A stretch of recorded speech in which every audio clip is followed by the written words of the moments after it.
अस्सलाम वालेकुम नाज़रीन।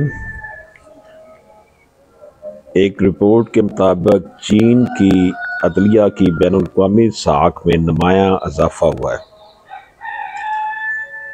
नेशनल कोर्ट वर्क कॉन्फ्रेंस में बताया गया है कि गुज़श्ता दहाई के दौरान चीन की अवामी अदालतों ने कानून की दाखिली व खारजी हुक्मरानी को फ़रोग़ देने के लिए मौसर इक़दामात नाफिज़ किए। गैर मुल्की अमूर से मुतल्लक़ इंसाफ के मेयार और कारकर्दगी को जामिया तौर पर बेहतर बनाया गया।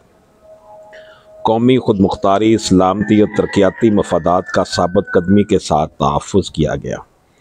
बनी नौ इंसान के हम नसीब माशरे की तश्कील को फ़रोग़ दिया गया। नीज़ यकसां तौर पर कानून के मुताबिक चीनी और गैर मुल्की सरमायाकारों के जायज़ हकूक़ और मफादात का तहफ़्फ़ुज़ किया गया। चीनी मीडिया के मुताबिक चीन की अवामी अदालतों ने बैनुल-अक़वामी तजारती अदालतों की तामीर को मजबूत किया। बैनुल-अक़वामी तजारती माहिरीन की कमेटियाँ कायम की। बैनुल-अक़वामी तजारती तनाज़ात के लिए मतनूअ हल के तरीक़ाकार कायम किए।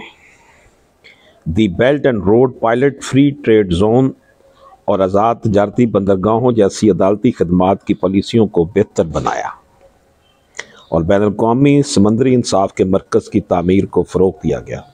गुज़श्ता दहाई के दौरान चीन की अदलिया की बैनुल-अक़वामी साख और असर व रसूख को मुसलसल बेहतर बनाया गया है। हमारे खित्ते में हिंदुस्तान और पाकिस्तान की अदालतों के हालात बहुत ख़राब हैं। अल्लाह पाक हमारी अदालतों के साख में भी इजाफ़ा फरमाए। नाज़रीन, अशरफ आसमी एडवोकेट को इजाज़त दीजिए। अल्लाह हाफ़िज़।